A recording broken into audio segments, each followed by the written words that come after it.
Halo Sobat Sinekrip, selamat datang di konten terbaru Sinekrip, di mana kita akan mengupas alur cerita film, karena daripada nonton filmnya, enakan lihat alur cerita film bukan? Jadi kalau kalian nongkrong sama temen, terus temen kalian ada yang nanya, lu udah nonton Lolita belum? Kalian bisa pede tuh jawab, udah dong, keren ya? Nggak habis pikir bapak-bapak suka anak tirinya sendiri, dan seketika di tongkrongan, kalian akan diakui sebagai si rajin nonton film, movie buff, IMDb berjalan, dan panggilan anak film lainnya. Padahal teman kalian juga taunya gara-gara nonton alur cerita film. Nggak lucu bukan? Oke, nggak usah banyak bacot. Hari ini gue mau merangkum cerita dari film berjudul Short Term 12. Di film ini kita bisa lihat Brie Larson, si pemeran Captain Marvel, jadi cewek yang kerja di tempat penampungan anak-anak yang punya masalah psikologis. Tak lupa juga banyak adegan berkeringatnya loh di film ini. Bagaimana kisahnya? Langsung aja kita sikat alur ceritanya guys. Tapi sebelum lanjut, jangan lupa subscribe channel ini dan nyalakan lonceng notifikasinya agar kalian tidak ketinggalan video-video terbaru dari kami. Gua Razni, selamat menonton alur cerita film ala Sinekrip yang syarat akan keseruan, banyak pelajaran, dan penuh kejutan. Let's check it out!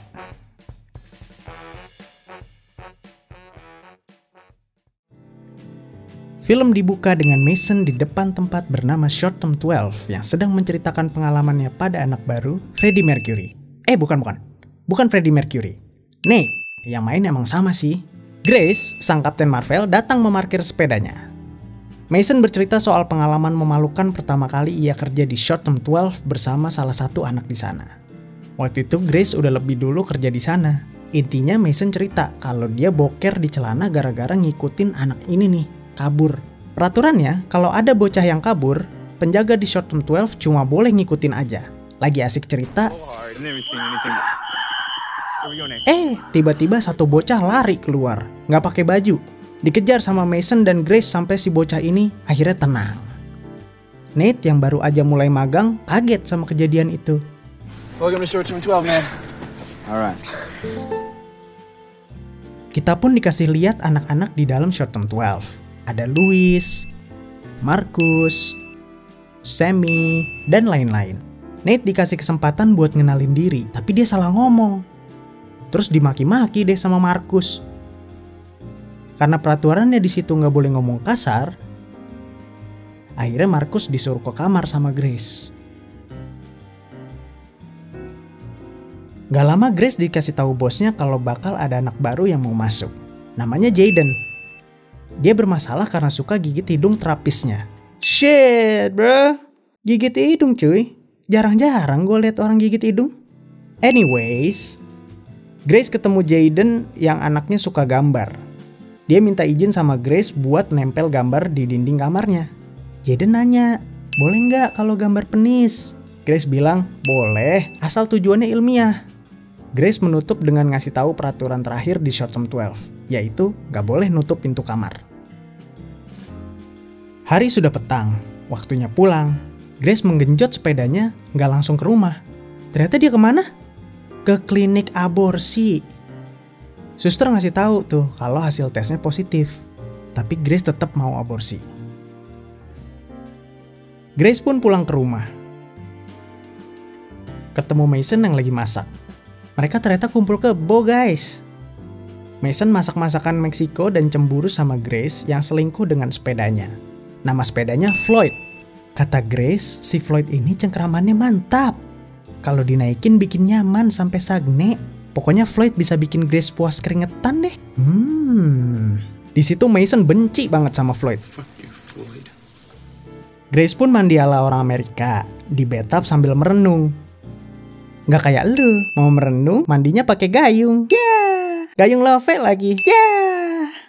Anyways, Grace dan Mason makan malam terus saling gambar muka masing-masing. So sweet. Bercanda-canda, saling rewel manja, rambut masih lepek abis sampoan. Why are you so nice to me? It's because you are the weirdest, most beautiful person that I've ever met in my whole entire life. Mereka lihat-lihatan sejenak. Grace yang bulu tengkuknya merinding denger Mason ngomong gitu, langsung menyodorkan bibirnya pada Mason. Dan abis itu apa yang terjadi? Yang pasti mantap-mantap. Hehe. Mereka saling mengulum bibir, tangan Mason mulai nakal bermain, Grace makin bergairah, musik santai mengalun di sofa yang semakin panas. Lalu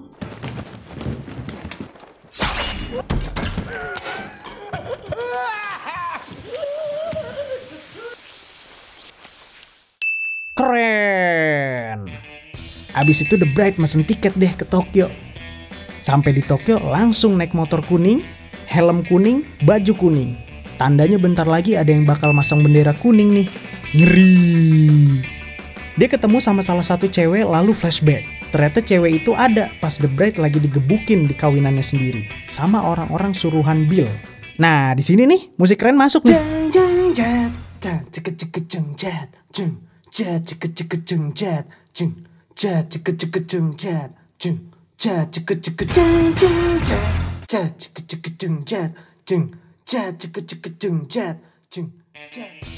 The Bride ternyata udah di TKP juga cuy. Salah satu pengawal Oren Ishii, cewek psikopat namanya Gogo Yubari, nyari The Bride tuh setelah disuruh sama Oren Ishii. Tapi The Bride ngumpet di langit-langit kayak Spider-Man. The Bride ganti baju pakai baju Bruce Lee. Singkat cerita, The Bride manggil Oren Ishii keluar buat duel maut. Semua orang bubar, kalang kabut ketakutan.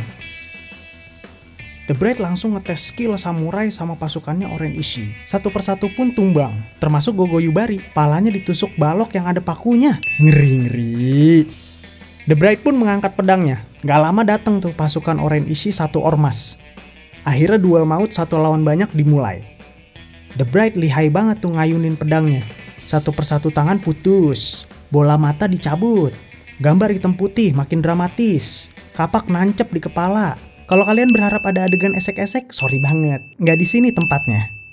Kepala putus, badan kebelah dua, breakdance katana, sampai akhirnya The Bride makin terdesak nih.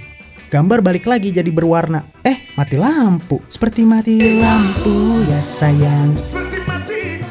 Yang paling mengejutkan abis itu, Marcus berantem sama Louis. Grace duduk berdua akhirnya sama Marcus. Dia meyakinkan Marcus jangan sampai masuk penjara. Marcus ini trauma sama ibunya karena nyuruh dia jualan narkoba pas masih kecil. Sekarang giliran Mason deh yang nemenin Marcus di kamarnya.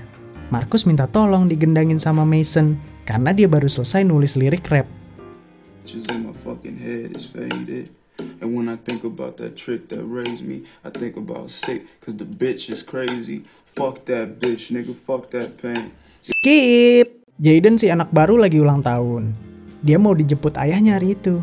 Udah rapi ya kan dari pagi, mandi, pakai makeup gotik, siap bener dah.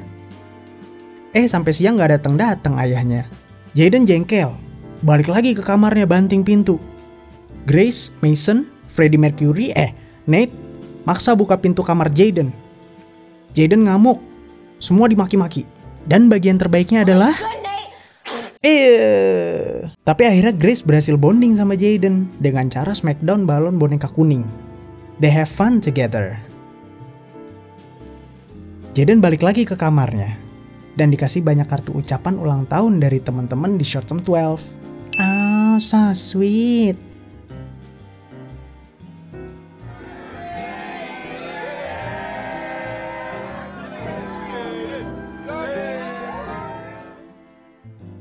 Keesokan harinya, tetangganya si Grace, namanya Oliver Tate, siap-siap mau ketemu Jordana Bevan di bawah rel kereta api abis pulang sekolah. Oliver jalan pelan-pelan, ngerasa ada yang aneh nih sama pertemuan mereka. Jordana nyuruh bawa kamera Polaroid sama buku harian. Akhirnya mereka berhadap-hadapan.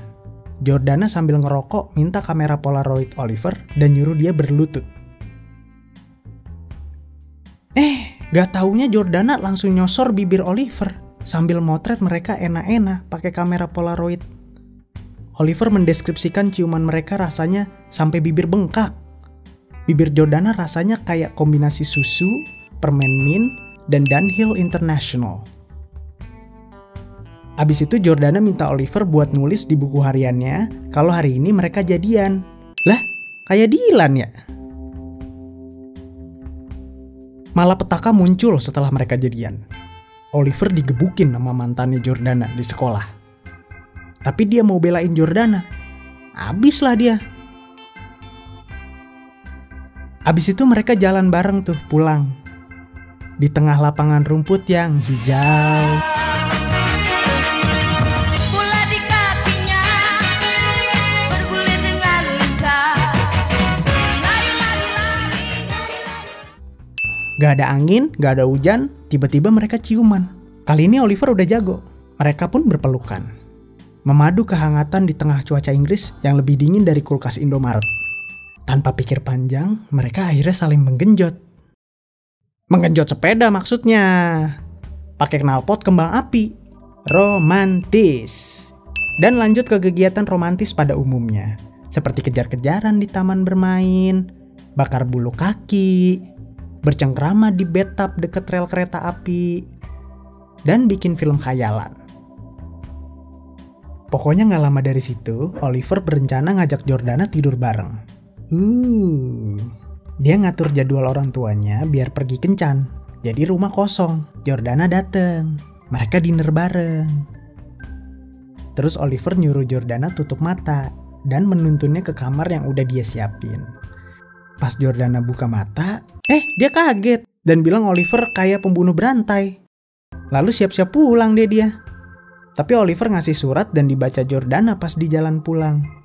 Nggak taunya suratnya cukup merangsang Jordana. Ia pun balik lagi ke rumah Oliver. Mereka sama-sama tersenyum, lalu menuju kamar untuk menggenjot sepeda Grace menuju rumah Jayden. Ia menggenjotnya dengan sangat mantap. Sampai di rumah Jayden, Grace nekat tuh masuk menjemput Jayden buat balik ke Shortham 12. Jayden mau, tapi sebelum berangkat, mereka ngancurin kaca mobil ayahnya Jayden dulu, karena biar greget aja gitu.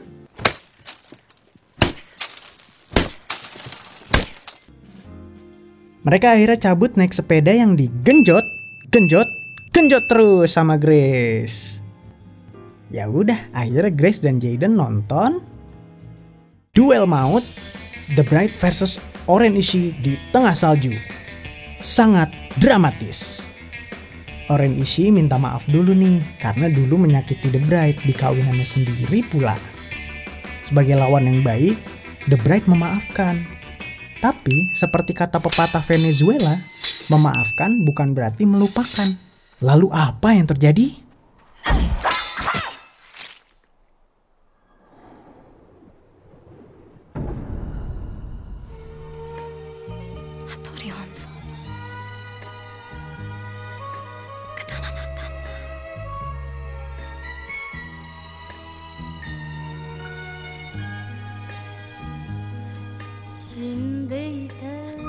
Gokil!